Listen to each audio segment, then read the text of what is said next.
अॼुकल्ह असांजे सिंधी समाज में रिश्ता ठहण ॾुखिया ऐं ठहण सवला थी विया आहिनि। इन करे रिश्तो.com पंहिंजे मेंबर्स जे लाइ शुरू करे रहियो आहे एक्सपर्ट्स काउंसलर्स जे द्वारा प्री मैरिज काउंसलिंग, मतिलबु इंगेजमेंट खां पोइ ऐं शादीअ खां पहिरियों। त अचो शादीअ खां पहिरियों अची प्री मैरिज काउंसलिंग जो फ़ाइदो वठो।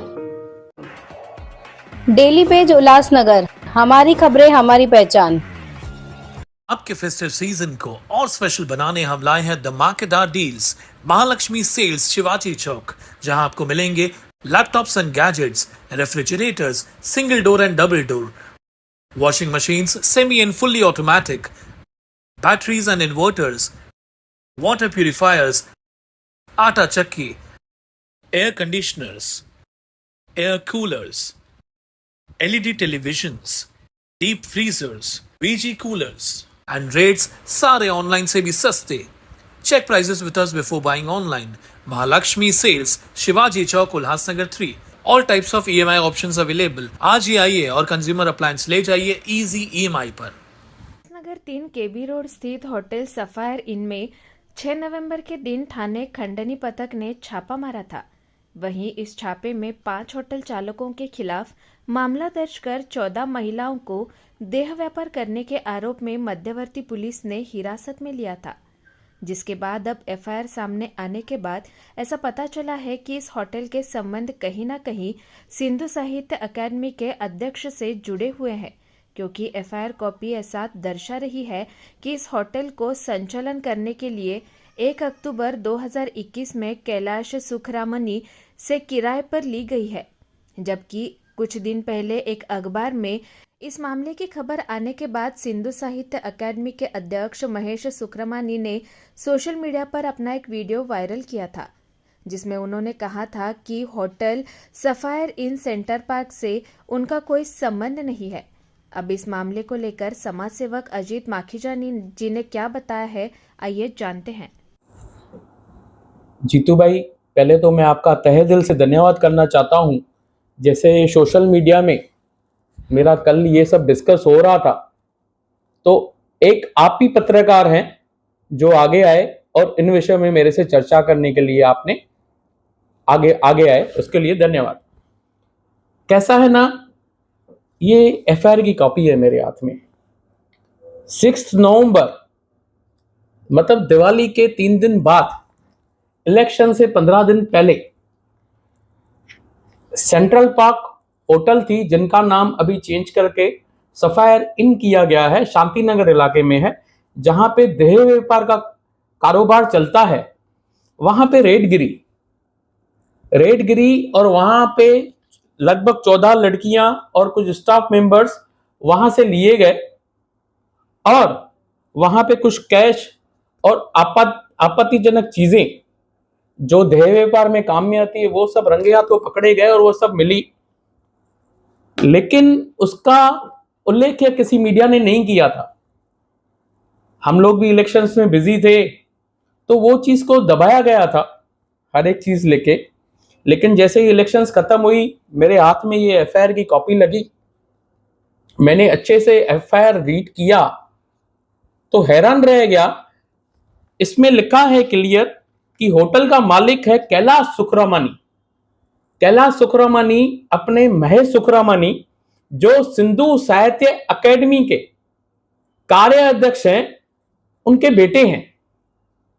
अगर ऐसी फैमिली ये होटल्स देह व्यापार में इन्वॉल्व हैं, तो मुझे ज्यादा आश्चर्यचकित लगा कि ऐसे कैसे कोई आदमी इतना बड़ा नकाब पहन के शहर में घूम सकता है और इतने बड़े पदों का जो लाभ ले रहा है, उसको किधर न किधर नकाब उतारना चाहिए और जो अपना असली चेहरा है वो जनता के सामने लाना चाहिए। कुछ दिन पहले भी आप देखेंगे सोशल मीडिया में किसी ने न्यूज डाला था, पत्रकार भाई ने, कि इधर रेड पड़ा और इनडायरेक्टली उनका नाम लिया गया था, लेकिन उनके बाद उनका वीडियो आया कि ये मेरा नाम ले रहे हैं इनडायरेक्टली, लेकिन मेरा कोई वास्ता नहीं है होटल से, अगर कोई करेगा तो मैं डिफेमेशन करूंगा, ऐसा वैसा। लेकिन मैं प्रूफ के साथ आया। इसमें आप देखेंगे क्लियरली कैलाश सुखरामनी जी का नाम है रॉयल सफायर है, सेंट्रल पार्क होटल के मालिक ये कैलाश सुखरामानी, जिन्होंने 100 रुपए के अनरजिस्टर्ड एग्रीमेंट करके होटल लीज पे दिया है। अभी अगर आप कोई लीज पे देते हैं होटल, तो क्या आपकी जिम्मेदारी नहीं है वहां पे कौन सा काम होता है, क्या नहीं होता है? आप ही बाउंड हो वो चीज के लिए। और इसमें कुछ तो मैनेज करके उनको पार्टी भी नहीं बनाया गया है। तो मेरा पहला सवाल तो ये है कि एफआईआर में अगर उनका नाम है, क्लियर लिखा है, उन्होंने होटल लीज पे दी है, तो उनका नाम मेन अक्यूज में क्यों नहीं है? रही बात सिंधु साहित्य अकेडमी की, तो महेश सुखरामानी जी वहां पे कार्याध्यक्ष हैं। ये उनके फैमिली मेंबर्स, उनके बेटे जो साथ पे रहते हैं, एक ही एड्रेस है दोनों का, और वो होटल लीज पे देते हैं। पहले शायद वो महेश सुखरामानी के नाम पे था, लेकिन 2017 में भी एक वीडियो वायरल हुए थे जिसमें उनको डायरेक्टली इन्वॉल्व किया गया था वो चीज को लेके, वो भी मैं आपको वीडियो देता हूं। शायद उसके बाद उन्होंने अपने बेटे के नाम पे होटल की होगी और उन्होंने लीज पे दिया होगा। मेरा कहना यह है, सिंधु साहित्य अकेडमी का मतलब है जो पूरे महाराष्ट्र में हमारी सिंधु संस्कृति है उसको बढ़ाने का काम करें, उनके हमारे सिंधी समाज को बढ़ाने का काम करें। लेकिन ऐसे मुख्य पदों पर उनको कार्याध्यक्ष करके अगर रखा गया है, तो ये बहुत ही हमारे सिंधी समाज के लिए शर्म की बात है, क्योंकि जो पूरे महाराष्ट्र में हमारे सिंधी समाज को फैलाने के लिए आगे बढ़ रहे हैं, वो खुद ऐसे कार्यों में लिप्त है। और दूसरी बात रही, उनका नाम महेश एसिड करके भी कहा जाता है। महेश एसिड, वो पता है सबको कि वो पहले कौन सा धंधा करते थे, और एसिड मतलब वो कैसे आगे बढ़े हैं, वो ना सिर्फ मेरे वार्ड में लेकिन पूरे शहर को पता है। ऐसे लोगों को कैसे इतने बड़े सम्मानजनक पदों पे रखा जाता है, मुझे उस पर ऑब्जेक्शन है।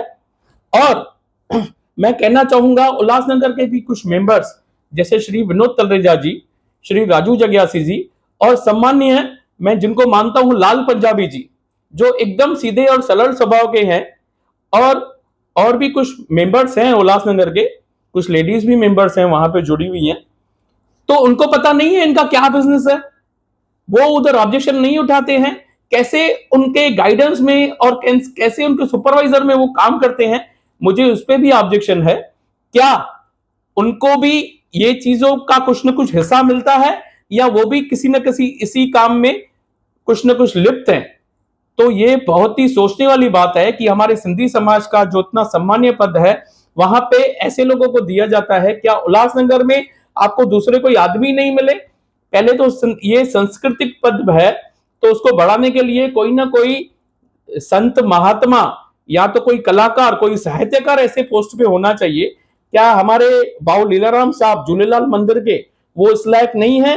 क्या 5 नंबर की जो चालिया साहब ट्रस्ट है, वहां पे कोई ऐसे ट्रस्ट लायक नहीं है? या तो हमारे उल्लासनगर में इतने एनजीओ चलते हैं, इतने दूसरे साहित्यकार हैं, इतने कलाकार हैं, क्या उनको आगे नहीं आना चाहिए? ये पद को आगे देना चाहिए कि ऐसे जो वेश्यावृत्ति के धंधे में लिप्त हो उनको ये पद सौंपा गया है? ये बहुत ही दुख की बात है। मैं इस पे आगे भी कम्युनिकेशन करता रहूंगा और सरकार से ऐसी मांग करूंगा कि मेहरबानी करके हमारे सिंधी समाज के पदों का खिलवाड़ ना करें, और जो सही उचित लोग हैं उनको ये पद दिया जाए। एक खबर आने के बाद महेश सुब्रमण्य द्वारा सोशल मीडिया पर एक वीडियो वायरल किया गया था, जिन्होंने उस वीडियो में कहा था कि उस होटल से उनका कोई भी वास्ता नहीं है। तो ऐसा नहीं लग रहा है इस मुद्दे को आप राजनीतिक तरीके से खेल रहे हैं? देखिए, वो वीडियो मैंने पहले भी जिक्र किया, वो वीडियो मैंने भी देखा था, लेकिन ये एफआईआर की कॉपी है। ये एफआईआर की कॉपी तो झूठ नहीं बोलेगी।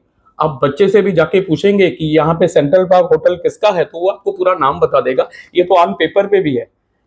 पुलिस की एफआईआर में नाम दर्ज है, जो 100 रुपए का स्टैम्प पेपर है, कैलाश सुखरामानी, एड्रेस सेम है, उनके घर का ही एड्रेस है। तो इसको आप कैसे झुठला सकते हैं? बार बार देखो डिफॉर्मेशन की वो बातें करते रहते हैं। मेरे ऊपर ऑलरेडी उनका डिफॉर्मेशन का केस कोर्ट में भी चल रहा है, लेकिन मैं सच्चाई बताने से मैं डरने वालों में से नहीं हूं। जो भी है मैं जनता के सामने लाता हूं, और मैं रिक्वेस्ट करूंगा वापस से अपने श्री लाल पंजाबी जी को, विनोद तलरेजा जी को, राजू जग्यासी जी को, कि आप ये मैटर में आवाज उठाएं, और कुछ बुजुर्ग लोग जो उनको रिकमेंडेशन करके ये पद पे बिठाते हैं, मैं उनको भी कहना चाहूंगा कि क्या आपको पता नहीं है कि आपका भी उसमें कुछ ना कुछ शेयर है ऐसे अवैध धंधों में, या तो ऐसे सुनने में आता है कि वो मैनेज करने में होशियार है बहुत, तो क्या आपको भी कुछ ऐसी ही लालचें देके आपको भी मैनेज किया गया है? ये बहुत ही हमारे सिंधी समाज के लिए सोचने वाला विषय है कि इतने बड़े बड़े पदों पे महाराष्ट्र गवर्नमेंट अगर कोई ऐसी हमारे सिंधी समाज को बढ़ाने के लिए अगर ऐसे कुछ कार्य करती है, ऐसी कोई संस्था बनाती है, लेकिन ऐसे संस्था का दुरुपयोग हो रहा है, तो ये बहुत बड़ी दुख की बात है। इस मुद्दे को लेकर सिंधी साहित्य अकेडमी के कुछ वरिष्ठ नेताओं से आपकी इस विषय पर कुछ चर्चा हुई या आप कुछ मांग करने वाले हैं? मैं अभी सबको राइटिंग में लेटर देने वाला हूं जो यहाँ पे उल्लासनगर में मेंबर है, और उनसे जवाब मांगने वाला हूं कि अगर आपको पता है ये चीज या नहीं पता है तो आपने आवाज क्यों नहीं उठाई? क्या आपको एक्सेप्ट है कि ऐसे जो वेश्यावृत्ति के धंधों में लिप्त हैं वो ऐसे पद पे रहे और आपकी सुपरवाइज करे? मैं ये इनसे जानना चाहूंगा।